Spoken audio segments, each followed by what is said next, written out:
I grew up in Malaysia. In Malaysia, we eat a rice dish with anchovies. It's called nasi lemak. If you're Malaysian, you know what it is. It's rice, then the anchovies on the side.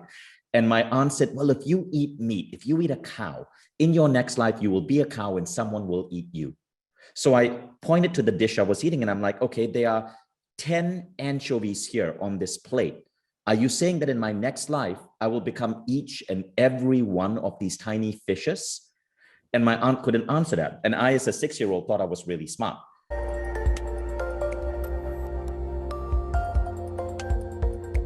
How would you explain karma to someone who grew up in an Eastern culture where karma takes on a completely different meaning and is used for control and for right and wrong?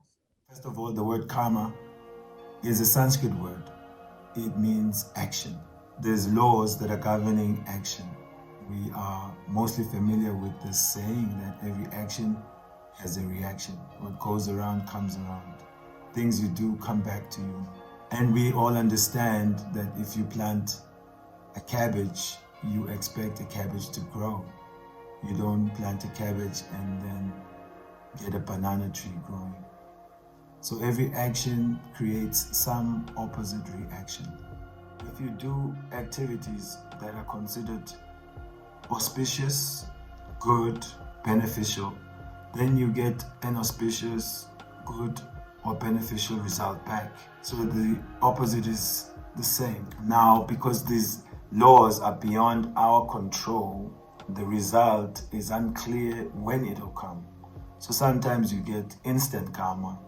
Sometimes it's the next day, the next year, the next life. The action and reaction is a law governed higher up by the laws of nature, means governed by the laws of God in the universe. So when parents, especially someone from the East, the question is emphasizing, it could be any parents these days, when they say, don't do that, you're going to get bad karma. It is not meant to just control you, but it is just letting you know the law of nature, right? If you punch a wall, you get instant karma.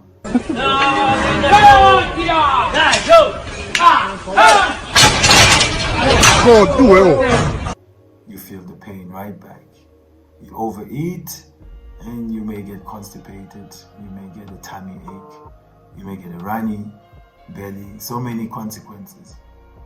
So we should always be aware that all our actions will produce some reaction, and it is to our best interest to know what reactions may come from my activities.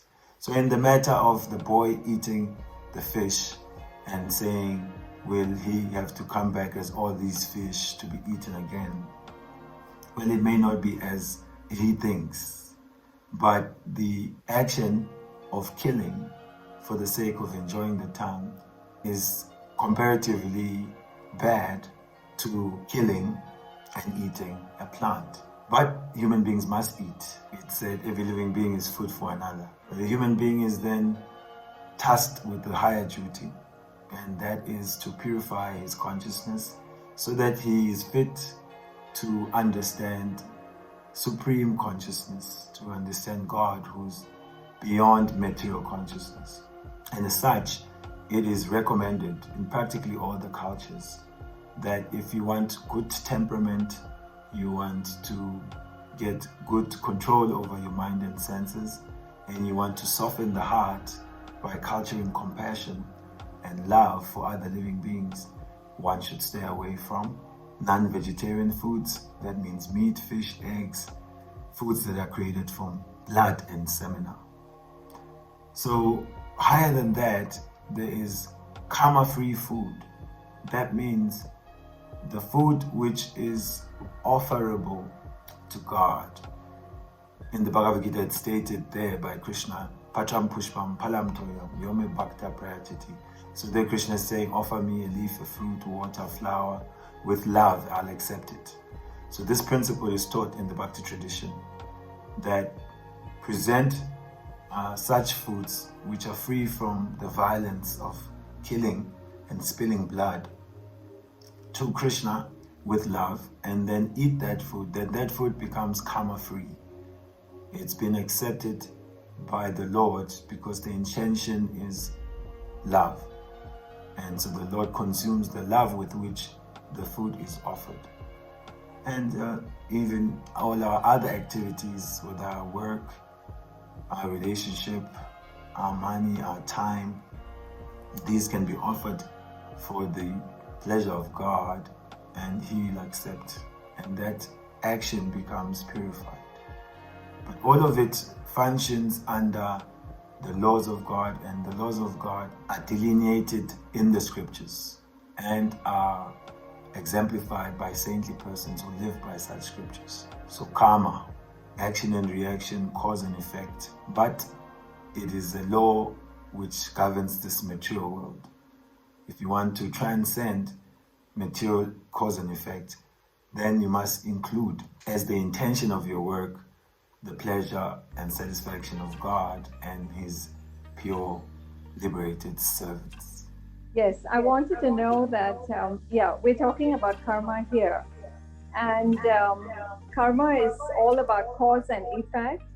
And what you sow, so shall you reap, right? It's all about that. I want to know, what is the connection between karma and destiny? Okay, that's a great question. Destiny is basically the sum total of our previous activities. It is said that we are creators of our destiny, but definitely we are not the masters of our destiny. Why I say that is that so many activities have been performed in the past, good, bad, or mixed. And in the present, we are also creating some actions. So the mixture of the good and bad and mixed things that we've done in the past, and then the factor of divine intervention, that our actions and reactions are managed higher up.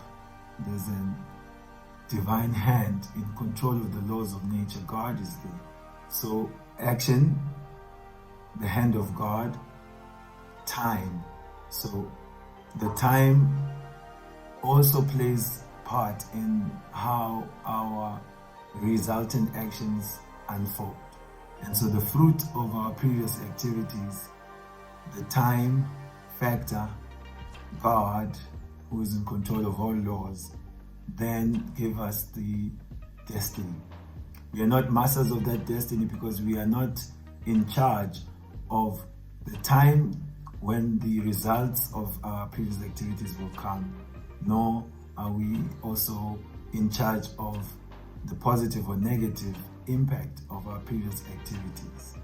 So it's a complex relationship where our actions, they give a result, but when the result will come is not in our hands, and also if it will impact us negatively or positively is not in our hands. We can learn how to deal with good or bad destiny that we can influence. Hare Krishna, Hare Krishna.